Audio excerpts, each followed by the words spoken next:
তো নমস্কার বন্ধুরা, তোমাদের জন্য কিন্তু দারুণ একটি নোটিফিকেশান চলে এলো, যেখানে পরিষ্কারভাবেই লেখা রয়েছে, তোমরা দেখতেই পাচ্ছ যে ওয়েস্ট বেঙ্গল শিশু শিক্ষা স্কুলে কিন্তু নতুন নিয়োগের একটি নোটিফিকেশান বেরিয়েছে। তো আমি একটু পরে নোটিফিকেশানটা তোমাদেরকে দেখিয়ে দিচ্ছি। তার আগে আমি তোমাদেরকে বলে দিই, এখানে কিন্তু কোনো রকমের বিএড বা ডিএলএডের প্রয়োজন নেই। বিএড এবং ডিএলএড ছাড়াই কিন্তু তোমরা এখানে কিন্তু আবেদন করতে পারবে। তো এখানে বন্ধুরা সম্পূর্ণ অফলাইনের মাধ্যমে তোমাদেরকে আবেদন করতে হবে। আমি এক এক করে সম্পূর্ণ কিছু আমি তোমাদেরকে দেখিয়ে দেব, ভিডিওটির সাথে থাকো। তো এখানে কিন্তু প্রথমত কোনো রকমের রিটেন এক্সাম হবে না, দেখতেই পাচ্ছ লেখা রয়েছে কোনো লিখিত পরীক্ষা কিন্তু হবে না, এবং বিএড ডিএলএডের কিন্তু প্রয়োজন নেই। এখানে কিন্তু ডাইরেক্ট ওয়াকিং ইন্টারভিউয়ের মাধ্যমে সিলেকশানটা হবে। এখানে ইন্টারভিউয়ের মাধ্যমে সিলেকশানটা হবে। ছেলে এবং মেয়ে তোমরা কিন্তু পশ্চিমবঙ্গের মধ্য থেকে এখানে আবেদন করতে পারবে, এবং এখানে কোনো রকমের আবেদন করার জন্য অ্যাপ্লিকেশান ফি কিন্তু লাগছে না। এখানে কিন্তু কোনো রকমের অ্যাপ্লিকেশান ফিস লাগছে না। তো এখানে দেখে নাও আবেদন পদ্ধতি। তোমাদেরকে এখানে কিন্তু সম্পূর্ণ অফলাইনের মাধ্যমে আবেদন করতে হবে, কোনো রকম অনলাইনের মাধ্যমে এখানে কিন্তু তুমি আবেদন করতে পারবে না। তাই ভিডিওটিকে সম্পূর্ণভাবে দেখো, কারণ স্টেপ বাই স্টেপ কিভাবে তোমরা অফলাইনের মাধ্যমে ফর্মটাকে ফিল আপ করবে সেটা কিন্তু আমি দেখাবো। একটা ভুল করলে কিন্তু তোমাদের ফর্মটা কিন্তু বাতিল হতে পারে। তো দেখতেই পাচ্ছ ফর্মটা, এই ফর্মটা কিন্তু তোমাদেরকে আমি দেখিয়ে দেবো কিভাবে ফিল আপ করতে হবে। তো তার আগে বলে দিই, তুমি কোথা থেকে ভিডিওটি দেখছো, তোমার লোকেশান কিন্তু আমাকে অবশ্যই কমেন্টে লিখে জানিও। আচ্ছা, এবারে দেখে নাও যে এখানে কিন্তু বন্ধুরা বিভিন্ন রকমের এখানে কিন্তু জেলাগুলোর নাম দেওয়া রয়েছে। তো তোমরা দেখে নাও, আলিপুরদুয়ার থেকে তোমরা আবেদন করতে পারবে, দক্ষিণ দিনাজপুর থেকে আবেদন করতে পারবে, তুমি জলপাইগুড়ি থেকে আবেদন করতে পারবে, মালদা রয়েছে, পশ্চিম বর্ধমান, পুরুলিয়া, এছাড়া রয়েছে দেখে নাও বাঁকুড়া, দার্জিলিং, ঝাড়গ্রাম, মুর্শিদাবাদ, পশ্চিম মেদিনীপুর, সাউথ চব্বিশ পরগনা, বীরভূম, হুগলি, এছাড়া রয়েছে কালিম্পং, নদিয়া, পূর্ব বর্ধমান, উত্তর দিনাজপুর, কুচবিহার, হাওড়া, এবং কলকাতাতেও কিন্তু রয়েছে। কলকাতা থেকেও কিন্তু তুমি আবেদন করতে পারবে। নর্থ চব্বিশ পরগনা রয়েছে এবং পূর্ব মেদিনীপুর রয়েছে। তো বন্ধুরা, জেলাগুলোর নাম যেগুলো বললাম নিশ্চয়ই তোমরা দেখতে পেয়েছো। এই সমস্ত ডিস্ট্রিক্ট থেকে তোমরা আবেদন করতে পারবে। তো বন্ধুরা, এর মধ্যে তোমার কোন ডিস্ট্রিক্ট অর্থাৎ তোমার লোকেশান অবশ্যই কিন্তু আমাকে কমেন্ট বক্সে লিখে জানিও। তো এই সমস্ত ডিস্ট্রিক্ট থেকে তোমরা আবেদন করতে পারবে এখানে। তো এখানে দেখে নাও বন্ধুরা, প্রথমে বলে দেওয়া হয়েছে যে এখানে কি কি ডকুমেন্টস লাগবে সাবমিট করার সময়। তো এখানে পরিষ্কারভাবে দেওয়া রয়েছে যে তোমার সেলফ অ্যাটেস্টেড ফটোকপি লাগবে প্রুফ হিসাবে, যে রেসিডেন্সের প্রুফ হিসাবে কিন্তু সেলফ অ্যাটেস্টেড তোমার ফটোকপি লাগবে, এবং তার সাথে কিন্তু তোমার ভোটার আইডেন্টিটি কার্ড বা রেশন কার্ড কিন্তু যে কোনো একটা দিতে পারো। এর সাথে কিন্তু তোমার দিতে হবে তোমার হায়ার সেকেন্ডারি বা তার ইকুইভ্যালেন্ট যে কোনো গ্র্যাজুয়েশনের সার্টিফিকেট কিংবা ন্যূনতম হায়ার সেকেন্ডারির কিন্তু মার্কশিট তোমরা এখানে দিতে হবে। সেটাকে কিন্তু সেলফ অ্যাটেস্টেড করে তোমাদেরকে দিতে হবে। তো বুঝতে পেরেছো, এগুলো কিন্তু এখানে পরিষ্কারভাবে বলে দেওয়া হয়েছে 2 নম্বরে, ডকুমেন্টস টু বি সাবমিটেড। তো এখানে কিন্তু ম্যান্ডেটরি লাগবে, এখানে কিন্তু সেটা পরিষ্কারভাবে বলে দেওয়া হয়েছে। এছাড়া আদার্স ডকুমেন্ট হিসাবে কি কি চাওয়া হয়েছে তোমরা দেখে নাও। তোমার যদি অন্য কোনো রকমের এক্সপেরিয়েন্স সার্টিফিকেট থাকে সেটা থাকলে কিন্তু তোমরা দিতে পারো, সেলফ অ্যাটেস্টেড সহ কিন্তু দিতে হবে। যদি না থাকে তাহলে কোনো রকম দেওয়ার দরকার নেই, এখানে পরিষ্কারভাবে বলে দেওয়া হয়েছে ইফ এনি, অর্থাৎ না থাকলেও কিন্তু তোমরা না দিলেও দিতে পারো। এছাড়া কিন্তু self attested photocopy of additional qualification যদি থাকে, যদি তোমার এডিশনাল কোয়ালিফিকেশান থাকে সেক্ষেত্রে কিন্তু তোমরা সেটা দিতে পারো, না থাকলে দেওয়ার দরকার নেই। তবে মাস্ট কিন্তু ম্যান্ডেটারি তোমার ভোটার আইডেন্টিটি কার্ড বা রেশন কার্ড এর মধ্যে যে কোনো একটা তোমাদেরকে দিতে হবে তোমার রেসিডেন্স প্রুফ হিসাবে, এবং সেটা সিগনেচার করে কিন্তু তোমাদেরকে দিতে হবে। এখানে কিন্তু তোমাদেরকে লাস্ট যে ডেটটা দেওয়া হয়েছে সেটা দেখে নাও, ফেব্রুয়ারির 26 তারিখ। হাতে কিন্তু আর বেশি দিন নেই। এই 26 তারিখের মধ্যে কিন্তু তোমাদের ফর্মটাকে ফিল আপ করে জমা করতে হবে। তো ফর্মটা কিভাবে ফিল আপ করবে, কোথায় তুমি জমা করবে, কিভাবে জমা করবে, সম্পূর্ণ কিন্তু আমি ভিডিওতে বলেছি।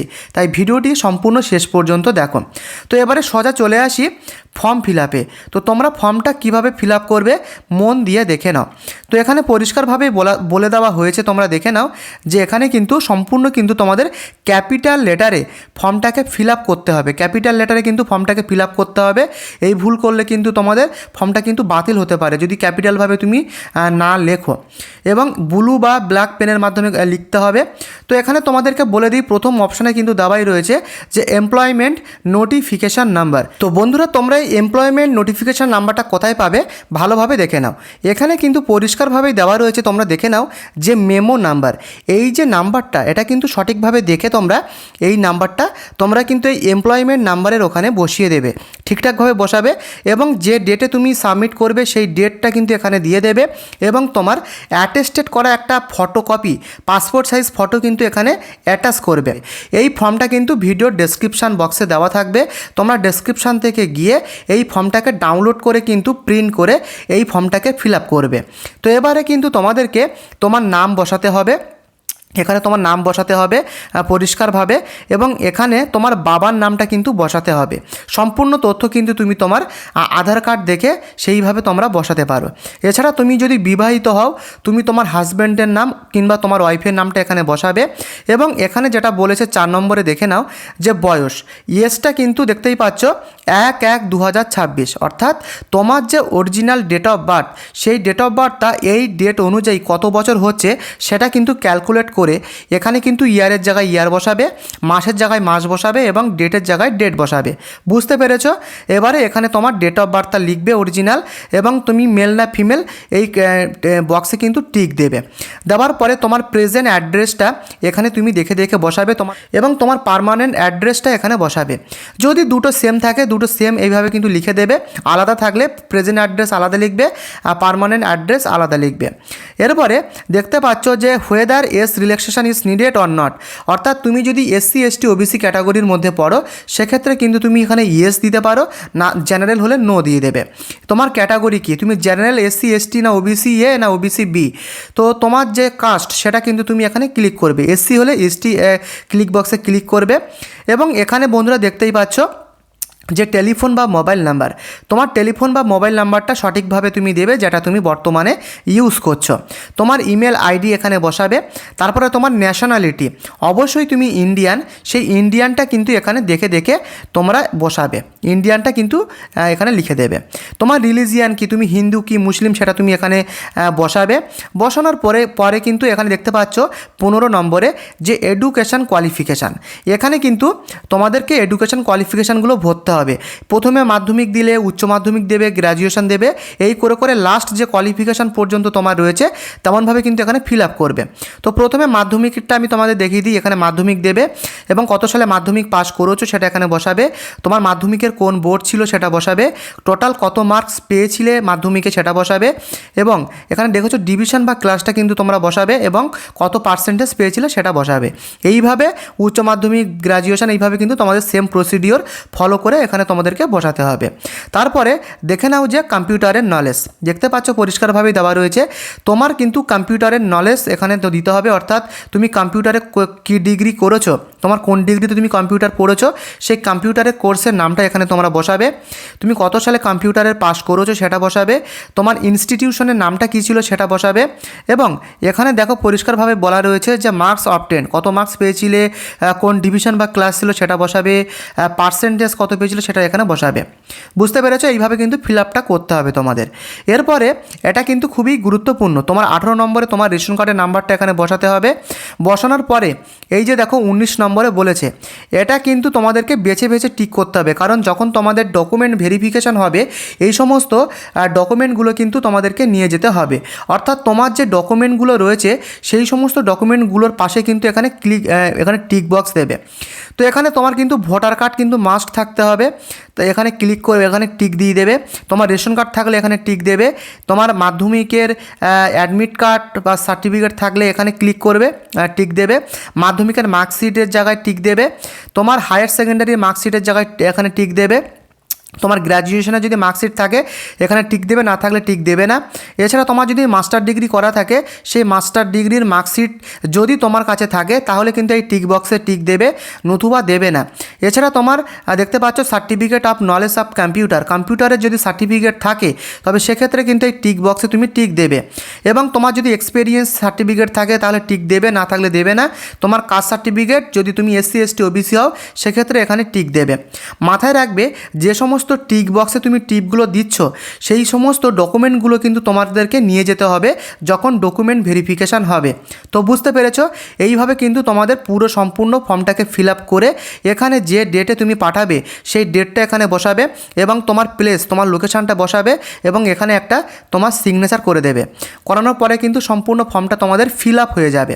ফিল আপ হওয়ার পরে কোন জায়গায় কোন অ্যাড্রেসে তুমি পাঠাবে সেটা তোমরা ভালোভাবে দেখে নাও, কারণ এটা কিন্তু খুবই গুরুত্বপূর্ণ। তো এখানে দেখে নাও পরিষ্কারভাবে বলা রয়েছে যে submitted in the drop box kept at the office. এই যে দেখতে পাচ্ছ অ্যাড্রেসটা সাব ডিভিশন অফিসার পুরুলিয়া সদর অ্যাড্রেসে কিন্তু তোমাদেরকে পাঠাতে হবে। তো তোমরা কিন্তু তুমি বাই পোস্ট কিংবা স্পিড পোস্ট করে কিন্তু এই অ্যাড্রেসে পাঠাতে পারো।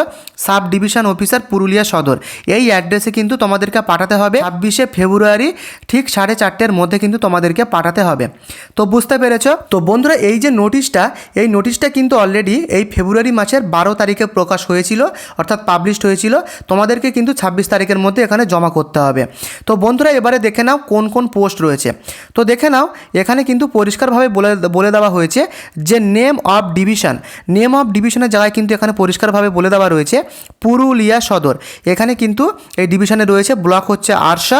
তো এখানে বন্ধুরা তোমাদেরকে কিন্তু গ্র্যাজুয়েশন ডিগ্রি থাকতে হবে, সেটা কিন্তু এখানে পরিষ্কারভাবে উল্লেখ করা রয়েছে। গ্র্যাজুয়েশন ডিগ্রি কিন্তু থাকতে হবে, তার সাথে কিন্তু তোমার কম্পিউটারের নলেজ থাকতে হবে, অর্থাৎ MS অফিস বা ইন্টারনেটের এখানে কিন্তু তোমাদের নলেজ থাকতে হবে এবং তোমাদেরকে কিন্তু হার্ডওয়ার্ক হতে হবে, সেটা কিন্তু এখানে বলে দেওয়া হয়েছে।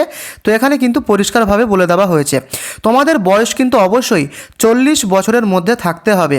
40 বছরের বাইরে কিন্তু তোমরা আবেদন করতে পারবে না, এটা কিন্তু শুধু জেনারেলদের জন্য। তবে তুমি যদি SC বা ST ক্যাটাগরি হও তবে কিন্তু তুমি 5 বছরে ছাড় পাবে, অর্থাৎ 45 বছর পর্যন্ত আবেদন করতে পারবে এবং তুমি OBC হলে 3 বছর অর্থাৎ 43 বছর পর্যন্ত আবেদন করতে পারবে। এর সাথে সাথে এখানে যে বেতনটা দেওয়া হবে সেটা কিন্তু এখানে দেওয়া হয়েছে 15,000 টাকা পার মান্থ এবং মোবিলিটি সাপোর্ট হিসাবে আরও 1800 টাকা দেওয়া হবে। টোটাল মিলিয়ে কিন্তু প্রায় এখানে 16 থেকে 17,000 টাকা দেওয়া হবে। পরিষ্কারভাবে কিন্তু তোমরা দেখতে পাচ্ছ। তো বন্ধুরা এই ছিল কিন্তু আজকের আপডেট, গভর্নমেন্ট জব আপডেট। যদি তোমাদের ভিডিওটি ভালো লাগে ভিডিওটিকে লাইক করে চ্যানেলটিকে সাবস্ক্রাইব করে দিও এবং তোমার লোকেশান অবশ্যই আমাকে কমেন্টে লিখে জানিও।